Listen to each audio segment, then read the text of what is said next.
Hello and welcome back to We Love the State. I'm your host, Andy Coons. Over here to my left is Ben DeYoung. How you doing, Ben? Doing good. It's been a minute. I know we've had some technical difficulties, so a couple of the podcasts that we recorded didn't make it to air, so to speak. So glad to be back, and I think we've got all of our glitches at least band-aided over for now. So fingers crossed. We'll get through this one and get it out to everybody. But yeah, glad to be back. And I mean, there's no shortage of things to talk about in the news these days. Definitely. So, you could probably pretty easily do a daily podcast. I think at one point in time I was like, I don't know how you would be able to do that and come up with enough things to talk about, but I mean, just every time you open X lately, you're like, what did they say? Or who did this? Or what executive order? Like, it's crazy. Not to mention all of the great, the guests that Tucker Carlson has out lately. Like, oh, for sure. Man, it's been banger after banger shows. Mm-hmm. Definitely back in January and February, we could have done a daily show with all the executive orders that were coming out. Yeah, well, and I think that kind of leads us into our first kind of topic of conversation today was the executive order that makes it illegal to burn the American flag, and it will face, 1 year of prison sentence to burn your own property is just bananas. The fact that the president can just make up laws now, like that's clearly a violation of the Constitution. That is, the Congress shall make the laws, the president enforces the laws.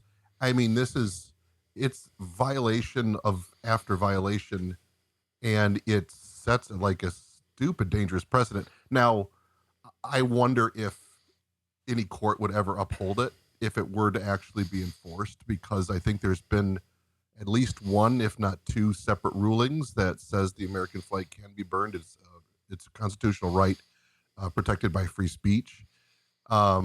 I mean, it is kind of crazy that a lot of judges are now upholding the ban on burning the Israeli flag. I just saw a case that I don't remember which state, but that one is being upheld because it's anti-Semitic. And apparently that is not protected by free speech, which is, it's I don't know. It's disheartening when you have, especially I think I saw on X, Matt Walsh tweeted something about how he thinks this is a good thing because there was something about you can't burn a pride flag, and so at least now the American flag is on the same level as a pride flag, and I don't remember who posted a response, but says one bad law doesn't make another bad law justified. You know, it's right. It's such a boomer 90s boomer Republican thing to do. Yeah. Like, you know, I can't remember the vice president under. It's the same people. It's the same people who would be like, hey, listen, hate speech is free speech, you know, hate speech is free speech only when it's black people, you know, but like you're not able to burn like the Israeli flag. Like that's the third rail hate speech. And then not able to burn the American flag is all of a sudden, you know, a step too far. It's just ridiculous, you know? Yeah. I mean, I'm glad to see the outrage, and I think the outrage is coming from both left and right on this, you know, and that's great to see. I think Trump has just lost, I think, his base. I mean, the Epstein thing was, I think, kind of codified that loss, but then stuff like this is just amplifying. Like more and more people are like, the dude is out of his mind. Yeah. On the authoritarian spectrum, it is hard to, you know, that I see a lot of, especially libertarians, are like, well, you should have voted for Chase Oliver, or, you know, like, yeah, not voted my at all. goodness. It's like, it's so, I mean, you can't go back and be like, well, what would Harris administration, what would have that looked like? And she was threatening to, you know, kick Joe Rogan off the internet or censor him. So, I mean, I think we had this coming from either authoritarian wing of the party or parties. Um, so, I mean, it's hard to say it was inevitable, but here we are. Yeah. I mean, it's six of one, half dozen of the other. With Kamala Harris, it nothing would have changed with our relationship to Israel. The maybe and it's not like Trump has stopped the Ukraine war, but I think she definitely would have made that a lot worse. Could you imagine Kamala Harris trying to talk to Vladimir Putin? I mean, Where he would have I mean, granted, it's a low bar considering it's also that we're talking about Trump here, but like Kamala is, I mean, not smart is an understatement. you can't nuke Ukraine, because if you nuke Ukraine, Ukraine will be nuked. It's like, what are you saying, lady? Like, Well, I just remember that interview about the school buses. I mean, yeah. and she just kind of talked in circles. I mean, yeah, if she can't read a script, I mean, she can't speak. Oh man, my favorite thing I ever heard Kamala Harris say was and I don't know where she was. I don't care where she was, but she sits down at this table. Hi, I'm Kamala Harris. I'm Vice President of the United States, and my clothes are blue. Well, didn't she start with my pronouns or she Oh yeah, she went or through all of something her or other? pronouns, and And she's like, my "And clothes. my jacket's blue." It's like, what? You know Are what? you reading a book to kindergartners? You know what? On second thought, I maybe we should have voted for Kamala Harris, just for, you know what? If the last few years of life on Earth before the impending nuclear holocaust with Russia, like if it would have at least been filled with the dumbest Kamala Harris quotes in the world, I think that could have made the end bearable. Yeah, at least Joe Biden had the excuse of dementia, which he probably Yeah, should have used, right. considering what came out of his mouth. Kamala, I mean, she could just say, I'm drunk. I mean, that's about all she probably could use as an excuse. I'm Kamala Harris. My clothes are blue, and every day is Wine Wednesday. Now, that's an administration I can get behind. Oh man. So yeah, it's now illegal to burn the American flag. The best takes that I've seen, and you've even said it just on this episode, the best takes that I've heard are the ones that frame it as a property rights issue. It's not just free speech. It is a property rights issue. It is the government saying, we are dictating what you can and cannot do with your own property, you know? And that's a threshold that we should we should never ever ever allow the government to cross that threshold unless we're kicking and screaming and they just do it by force anyway. you know but it's like, hey, listen, I don't like whenever I see some hippie leftist or whatever setting the American flag on fire. I don't like that at all. But I really don't like the government saying you're not allowed to do that. I hate that worse than I hate seeing people burn the American flag. Okay. And so even like I posted on X after the executive order went through, I was just like, I have this mysterious urge to burn the American flag now. Because you told me I can't, now I just want to. You know, it's a stupid law. And it's like it doesn't rectify anything. It doesn't correct anybody's thinking. And it sure as heck doesn't instill respect for our country or our flag or anything like that. It does nothing like that.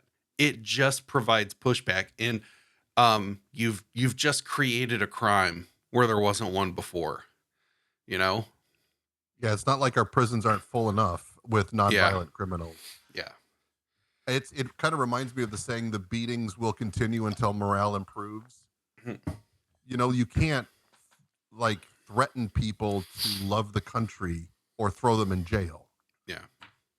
And it's you're going to respect this country or we're going to lock you up. Like, I mean, I struggle even with the Pledge of Allegiance, and Yeah. that's coming from somebody who's a village council member who has to say it at the beginning of every village council meeting. But like, this takes that allegiance pledge to the next level Hmm. of authoritarianism, and it's just gross. Yeah.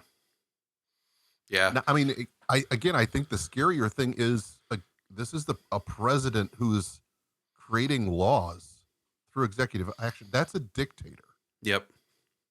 I mean, I don't care what that, I mean, he could have said, even if he wanted to abolish the Federal Reserve, which I think we would all get behind, Hmm. but as an executive order, he has no authority to do that. The president can't create laws. Hmm. And it's only a matter of time before a president just completely abandons Congress Hmm. and rules by executive order. Hmm. I mean, we're knocking on that door already, but it would just take somebody Trump like, with an ego that big, and all of a sudden saying, "All right, well, I don't care what Congress says. Here's the budget, and it's being passed by executive order." And we're gonna. I mean, they're already bombing countries by. I don't. They don't even use executive orders anymore. I think their justification was that the war on terror that was approved through Congress, and they've been using that ever since for justification for bombing. I don't know. There's some vague authority that was granted to the president. I think it was George W. Bush, and every president's used that to basically, yeah, Yeah. bomb whoever whenever they want. Yeah. It's unfortunate. It's unfortunate that we've like I still like I think about the past century and how many lessons that we should have learned from the past century that we just haven't, you know? Like there are lessons about all of this that go back to like World War One. You know what I mean?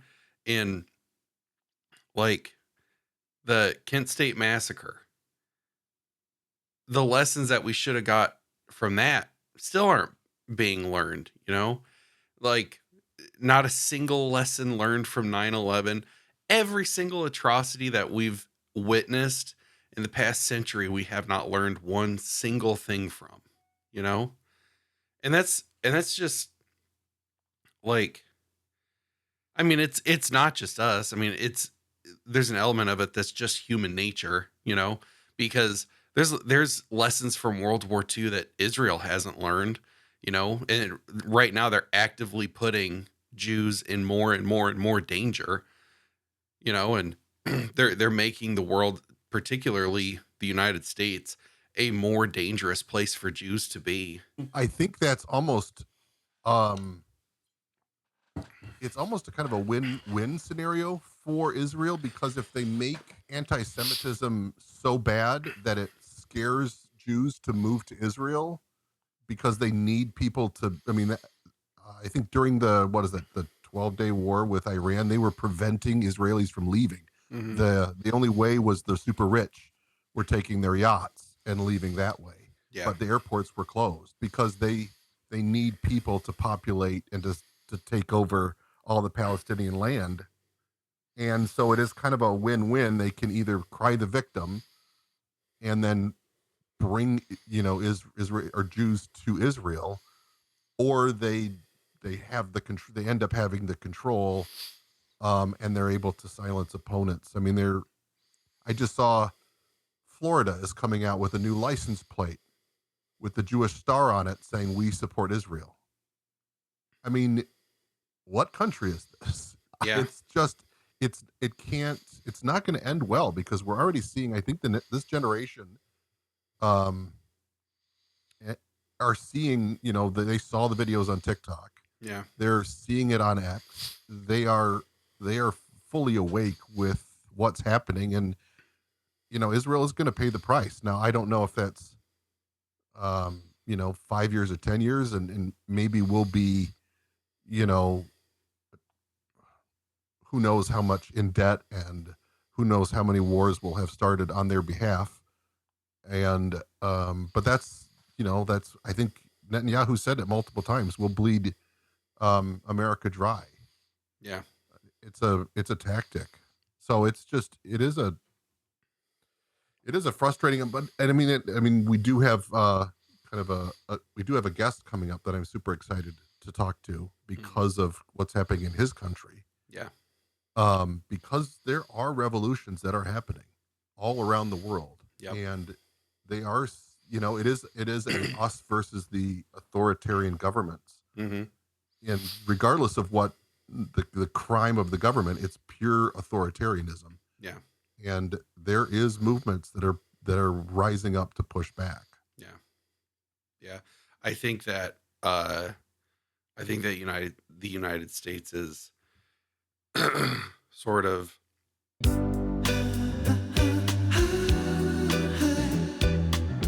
jeez. No more singing for you. Your next album is going to be Whispers. Or I can make it way worse and do a whole album of like Mongolian throat singing. It just wasn't that on The Big Bang Theory, I think. I don't know. It was I never really like watched. I never watched a lot of that show, but anyway, to the viewers, I was recording vocals earlier today, and I don't know how to properly scream, and so I just destroyed my voice. Anyway, excuse me. I think the United States, it really is barreling towards a right-wing dictatorship, and I think that Trump was a last ditch effort at an olive branch between like a real right wing, like fascist movement. I think Trump was the last olive branch to the left, to be like, hey, you can do it our way, the nice way with Trump, or we don't care what you think anymore and we're going to get our way, And I really think that started with,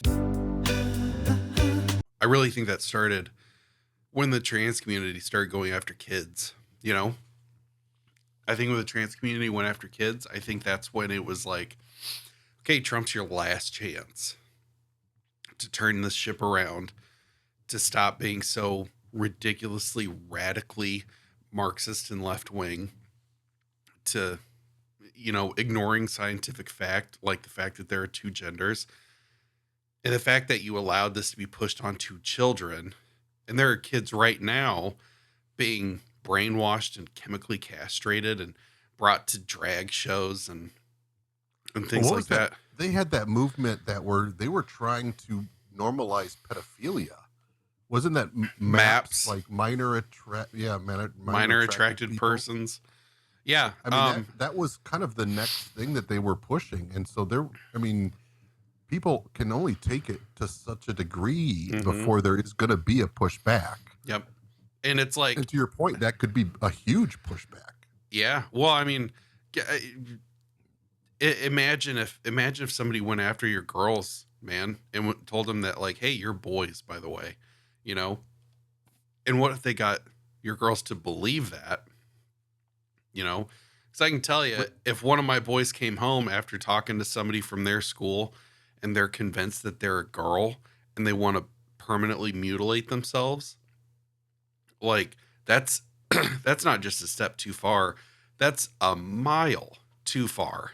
It's like when you go after somebody's kids and you try to inject them with your weird, perverted, like, sexual philosophy or whatever, like, that's, I mean, not only is that a sign of like a declining empire, but like that's a sign of there's really bad stuff that's coming, and like I said, I think Trump was the final olive branch, the final chance for the left part of America, which extends into right wing America. Like the American left extends into the MAGA movement, you know, and or the Trump MAGA movement, you know, and it was that he was the last olive branch.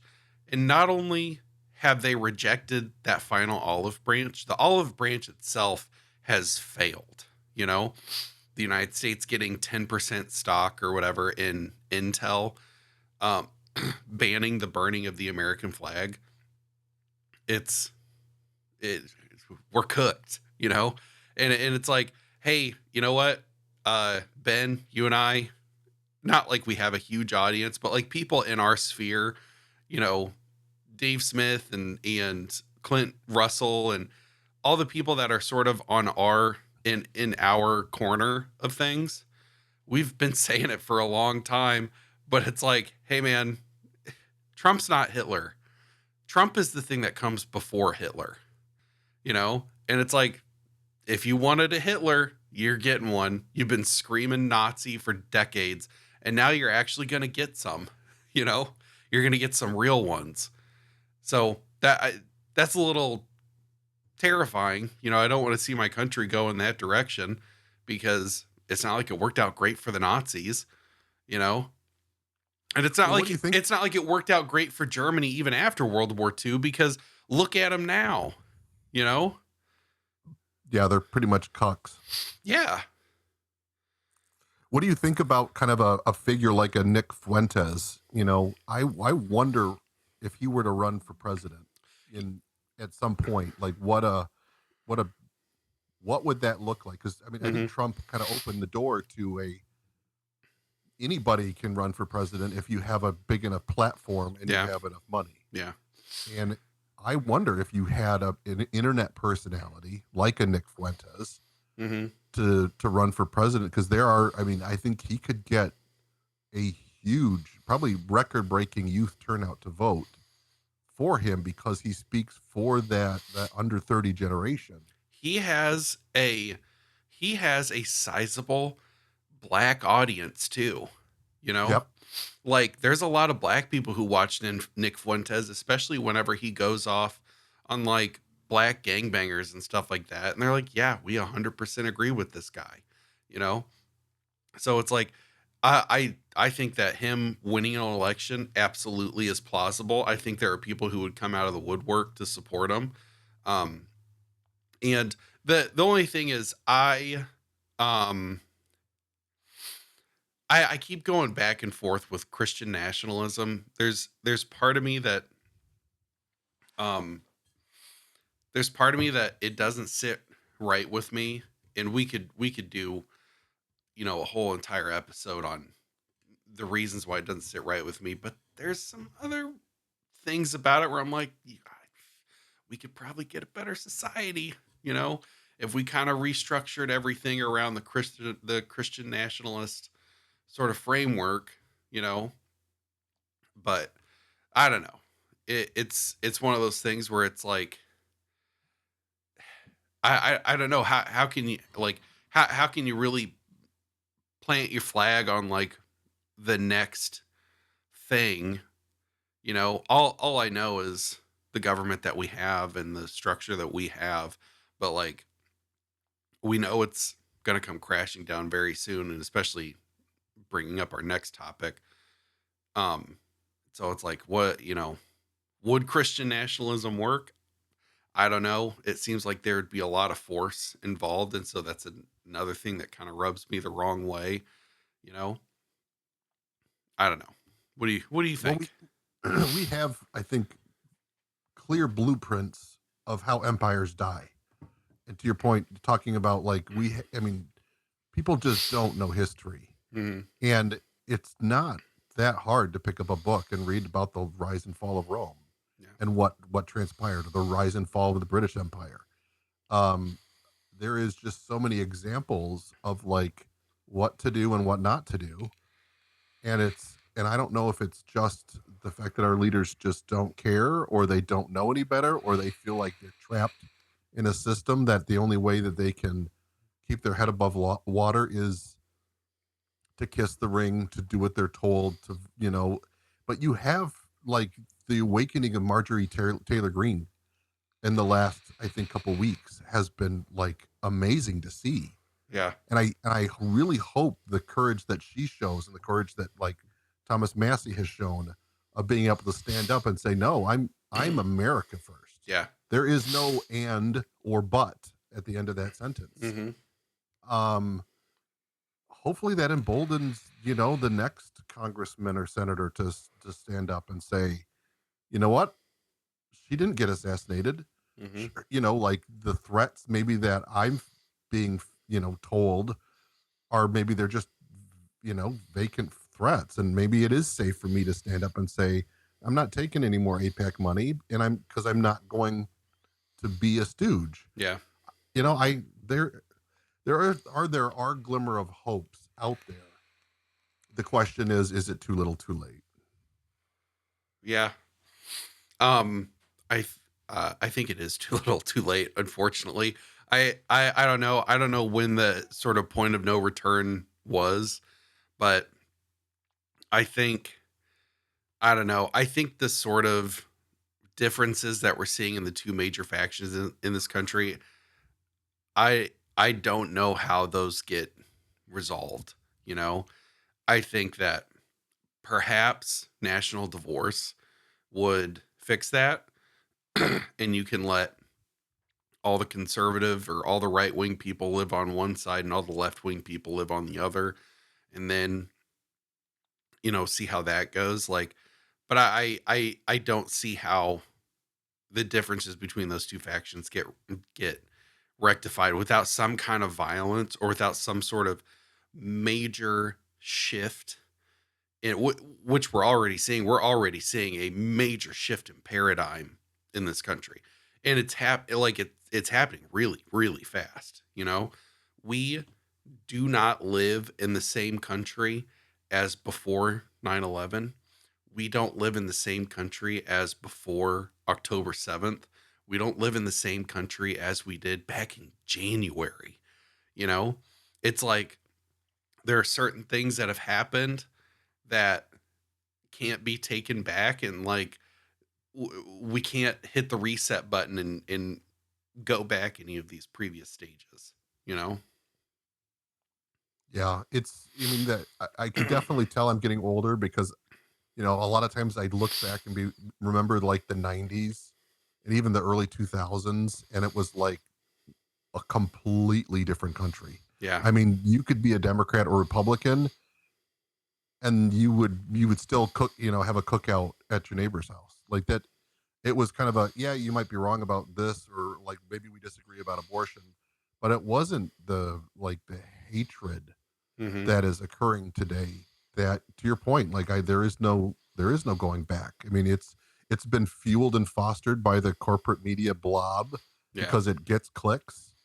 When you demonize somebody and you're constantly calling them Hitler, you know it's just, and then you got Fox News coming right back, and it's like, you're a communist, you want, Soviet Union. Like, it is the worst two scenarios, and you're pointing that finger at the other person, and it all of a sudden it justifies somebody to going out and doing something horrific because they're trying to stop Hitler. Yeah.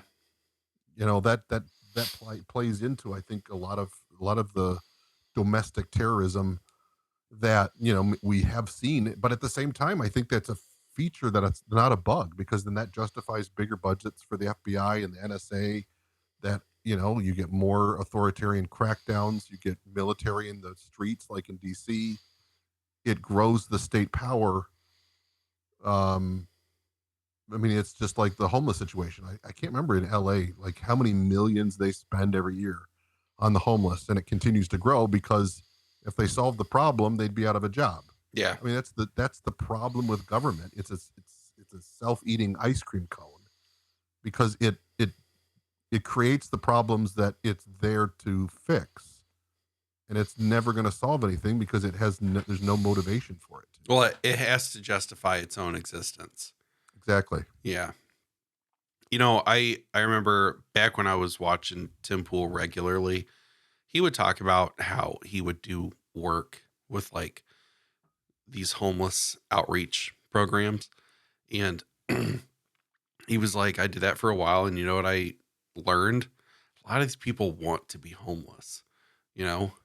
And he goes, and the programs that I was working for didn't seem too terribly interested in actually fixing the problem, you know? So I don't know. Like you can, and I'm not saying that the people that do this are in the wrong or anything like that. Like you're doing amazing work. Like if you're running a soup kitchen, that's great and everything. People need to eat. But like what these people actually need are like psychological resources, like they need to sit down with a psychologist and maybe get on some sort of like mood stabilizer or something like that to get their head clear so they can be like, okay, let's focus on the actual problems here. You know, why why do you want to live outside? Like why don't you want to get a job? Why don't you want to better yourself?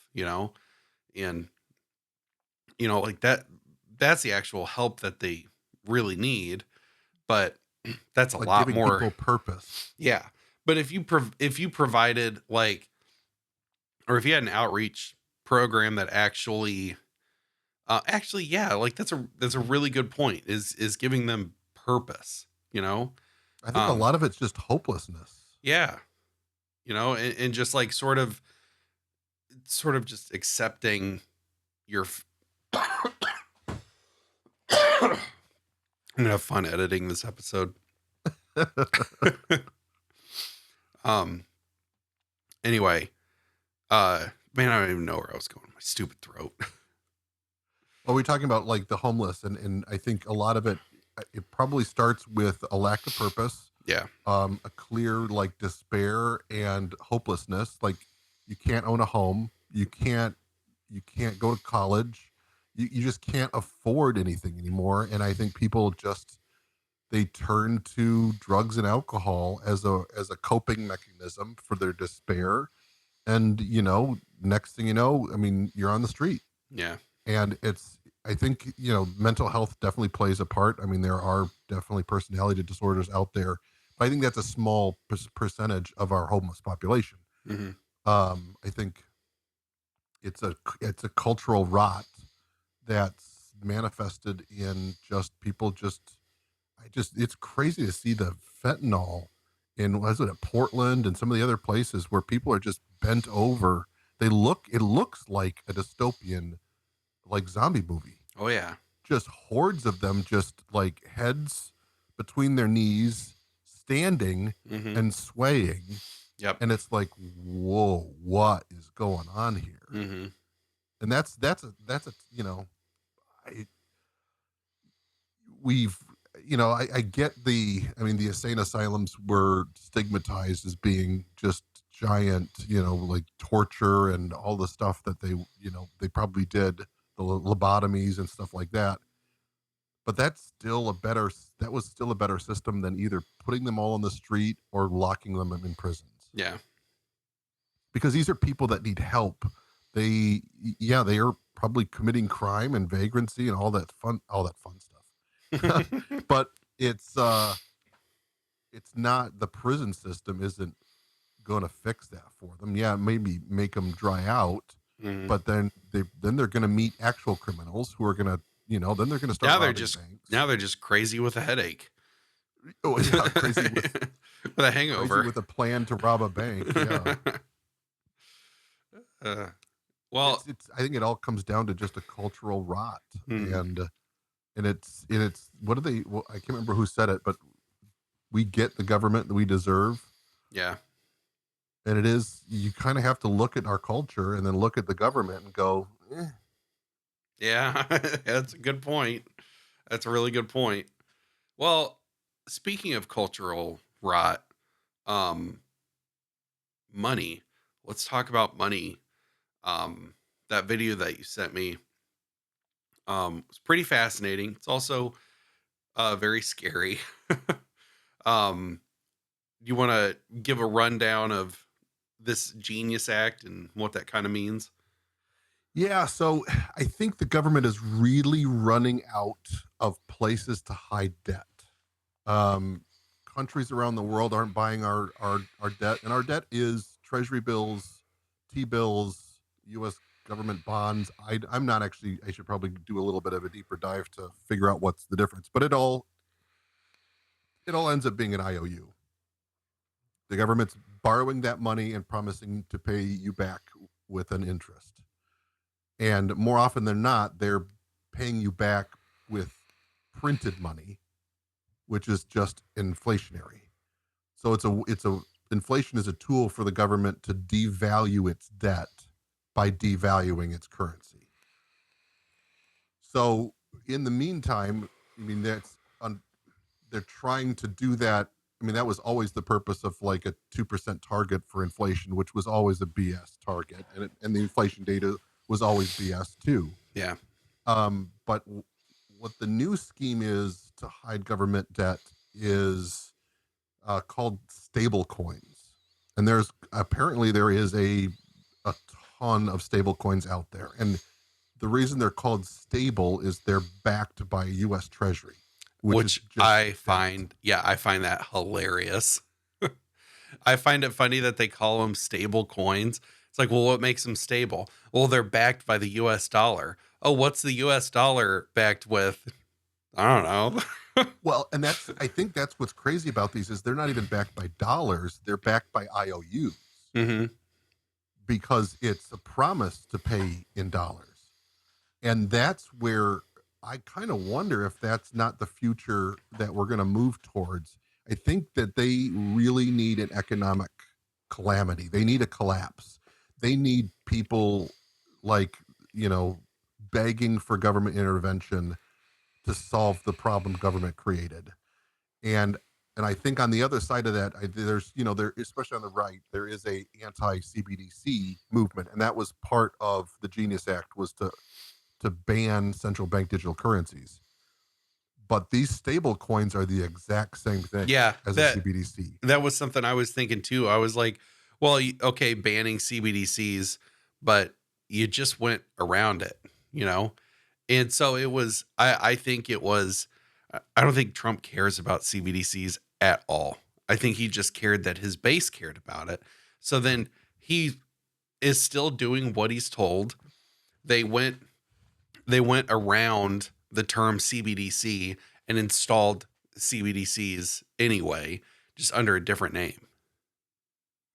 Yeah, and that's where I mean, at some point, I think they're going to have to make a king of these stable coins, and to maybe make it a maybe different banks will issue their own stable coin, and or maybe different states will adopt a certain stable coin, but it's because it's backed by debt. It's crazy to think. So the dollar right now is based. It's backed by the full faith and credit of the United States. There is no. It's not backed by gold. Right. It's backed by the a threat of like you're going to use it or else. Hmm. But at least it's a currency. Now, if we move to a stable coin and we start using that as currency, and that is actually just backed up by debt, or it is actually debt. So you're actually using government debt. You're getting paid in government debt. You go to the grocery store and you buy food using government debt.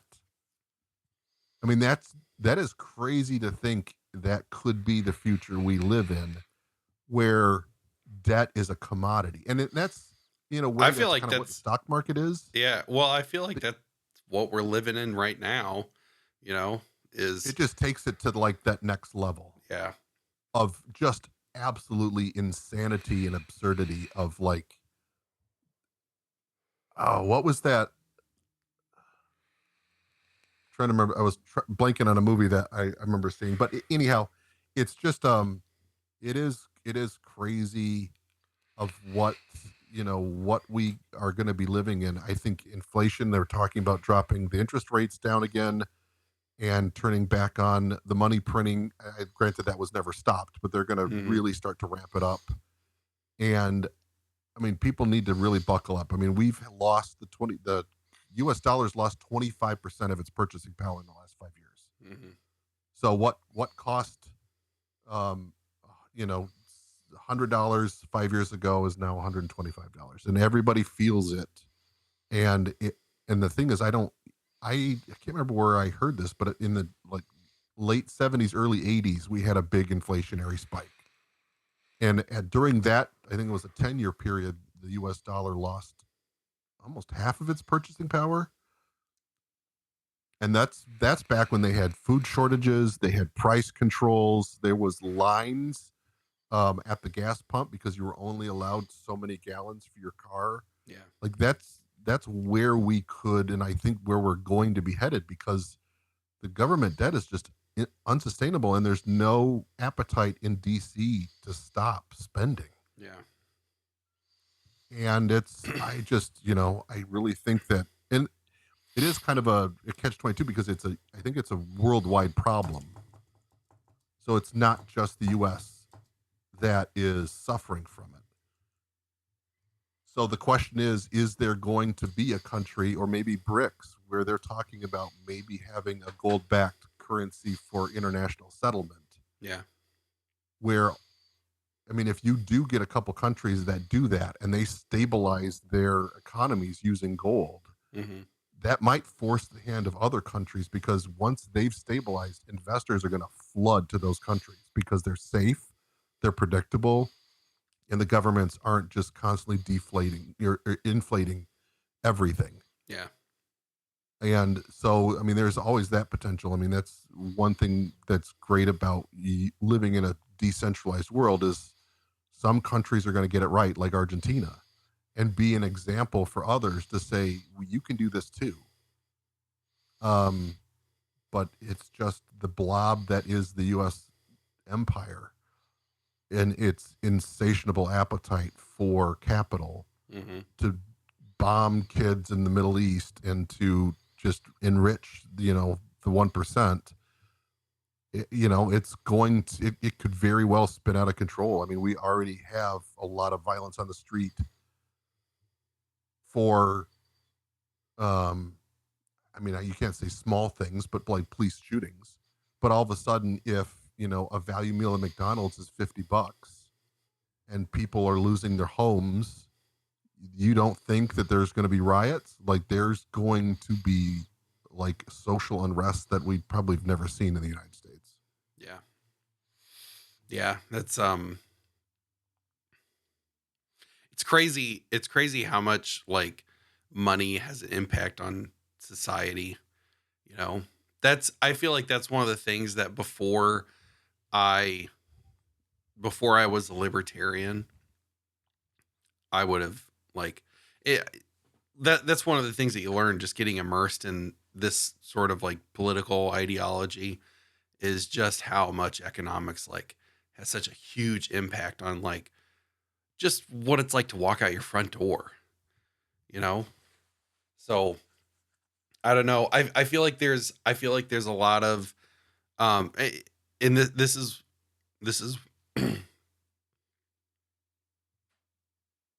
almost I wasn't sure if you're going to cough or cry. You kind of had that look of, this is why I see so much of the Weimar Republic in the United States. There's so many problems that are coming to a head all at the same time. You know, there's cultural rot, there's economic rot, there's like our government is like it it can't even keep a base amount of trust in itself, you know? And it's huge, you know? And so I just do not see I don't see how we make it the next 10, 20 years without really going down the same path as Germany, you know? And my unless we do have that national divorce. I think oh national yeah. divorce in the Soviet Union style of just kind of ending the empire Mhm. in a mostly peaceful way is probably our best outcome.